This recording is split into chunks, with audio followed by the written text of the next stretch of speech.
O que acontece é que Zelensky sublinhou mais uma vez a importância do apoio dos Estados Unidos para a vitória sobre a Rússia e as questões são muito práticas e são, este apoio será mesmo importante e depois também aqui a pretensão de forçar Putin a parar com a guerra de forma diplomática é uma forma que achas que terá aqui resultados consideráveis?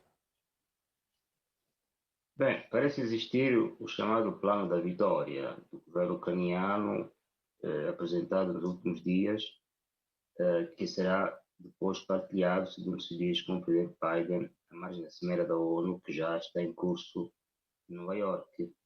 E, segundo também indicações, o governo ucraniano terá apresentado uma lista de 250 ou 200 objetivos militares e paramilitares dentro do território russo a serem abatidos, né, com os mísseis de longo alcance, cuja autorização ainda está pendente, né? Ou seja, não há um consenso no seio dos países da NATO se haverá ou não essa autorização para que a Ucrânia possa utilizar esses meios militares para atingir dentro do território russo os tais objetivos militares e paramilitares. Acontecer isso, na ótica do governo russo, significaria a participação da NATO neste conflito. E, segundo palavras do presidente Putin, para que a Ucrânia obtenha acesso a esses objetivos militares, teria de ter de realizar voos de reconhecimento.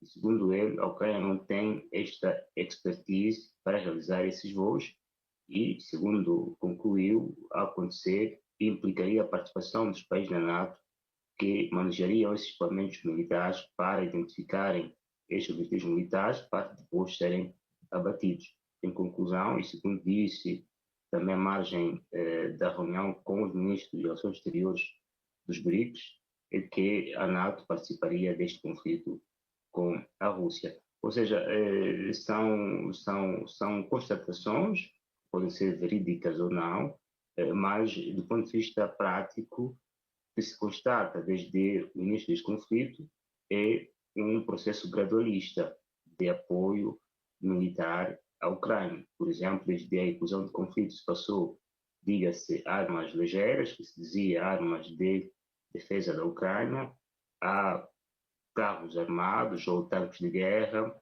que por sua vez deram lugar aos mísseis de curto alcance, e depois passou-se também aos F-16 e agora se chegou, diga-se a vez, dos mísseis de longo alcance. Agora a questão que se coloca é, depois dos mísseis de longo alcance, qual será o passo sucessivo, né? Porque depois deles, qual será o passo sucessivo a esses mísseis? Armas nucleares ou o envolvimento da própria NATO neste conflito, caso os mísseis de longo alcance não produzirem também os resultados esperados. É um risco muito significativo este, do envolvimento desses mísseis nestes ataques contra a Rússia, porque a Rússia se encontraria eventualmente em condições de aplicar as suas doutrinas militares, sobretudo no que toca à utilização de armas nucleares táticas ou mesmo até estratégicas neste conflito, né? Ou seja, se está perante quase numa fase decisiva deste conflito, que poderá levar à sua conclusão por via militar ou por via diplomática.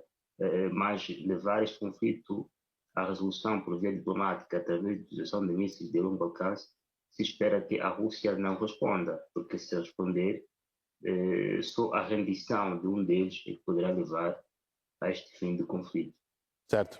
Agora, ao que tudo indica, é que isto poderá mesmo avançar. Quais são, digamos, os riscos iminentes que aí também podemos começar já a prever, Issal? Bem, se estamos recordados, os países ocidentais sempre disseram que o envio ou utilização de armas de longo alcance poderia constituir o aumento da escala deste conflito, né? Ora, se decidem tirar esta restrição, é porque estão conscientes de que não há mais o risco desta escalada, ou seja, estão a esperar que a Rússia eventualmente esteja em posição fragilizada, que não responderá aos ataques que sofrerá com esses mísseis de longo alcance e que não haverá essa escalada. Mas isso é como se diz na gíria, enfim, pode ser sim, pode ser que não, né?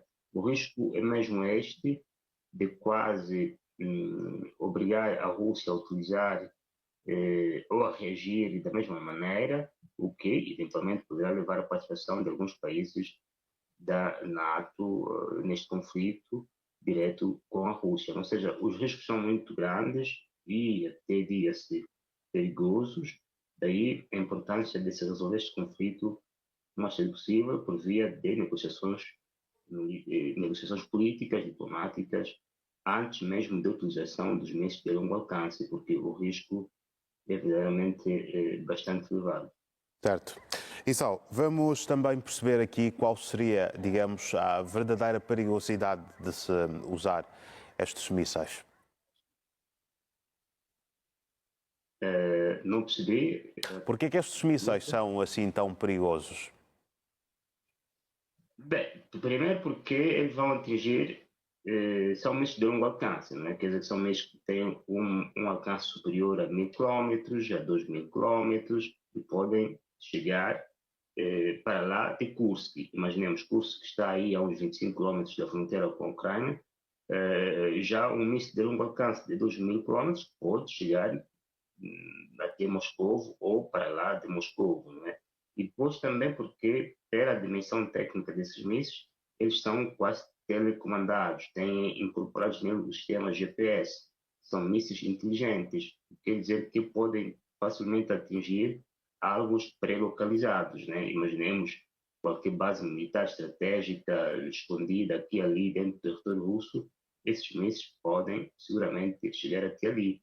Agora, imaginem a proporção dos efeitos devastadores também que esses mísseis têm, porque são mísseis que depois têm explosivos bastante potentes, né? Ou seja, o risco é que se a Ucrânia tiver sucesso, poderá fragilizar a capacidade militar de defesa da Rússia. Mas se a Ucrânia fracassar e a Rússia reagir, a Rússia poderá eventualmente, enfim, dar o início a uma nova fase deste conflito com a Ucrânia, eventualmente também utilizando as armas potentes que tem, que ainda não utilizou, né?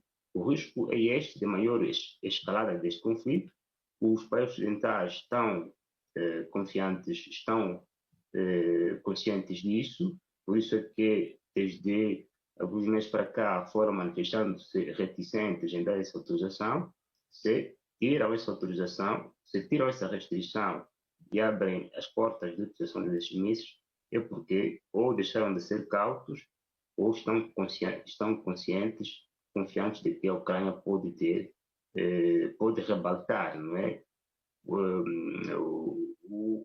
A balança do poder militar com a Rússia e, eventualmente, obrigar ali a Rússia a ir para a negociação diplomática e se resolver este conflito através desta forma. Mas isto é como tudo, né? Pode ser que será assim, pode ser que não, pode ser que será o início de uma nova fase deste conflito, sobretudo agora que se está a aproximar o inverno. Isal, esta deslocação de Blinken e de Lamy passa alguma mensagem assim de forma objetiva, tanto para Putin como para Zelensky? Sim, passa não só para o presidente Putin e também para o governo, o seu rival, o caminhão presidente Zelensky, como também para os outros países, para os demais Estados-membros da OTAN, sobretudo os Estados europeus, né? Porque há reticências no seio da União Europeia, dos Estados europeus, em dar essa autorização à Ucrânia para utilizar esses mísseis. Né? Uma mensagem de unidade, de que os Estados Unidos, enquanto Estado líder do bloco ocidental, ao lado do seu aliado mais tradicional, que é o Reino Unido, continuam a dar o apoio à Ucrânia, continuam dentro da causa ucraniana e esperam que os outros países europeus façam o mesmo. Né? Mas do lado da União Europeia, de alguns Estados europeus, não há assim um consenso sobre essa retirada de restrição para que a Ucrânia utilize essas armas. E os Estados Unidos, com o Reino Unido, dão essa dianteira, como aliás sempre foi ao longo deste conflito, dão um passo dianteiro esperando que os outros façam menos. Mas diga-se que ainda não há, pelo menos, uma autorização pública de que os Estados Unidos e o Reino Unido retiram restrição para que a Ucrânia possa utilizar essas armas de longo alcance contra a Rússia. Se houver essa retirada de restrição, vamos se os outros países europeus irão seguir as mesmas pegadas ou se ficarão reticentes em não dar essa autorização e, eventualmente, o impacto poderá ser menor ou poderá passar a ideia de que no seio da Aliança Atlântica não há uma posição comum sobre a utilização de armas de longo alcance pela Ucrânia contra o território russo. Certo.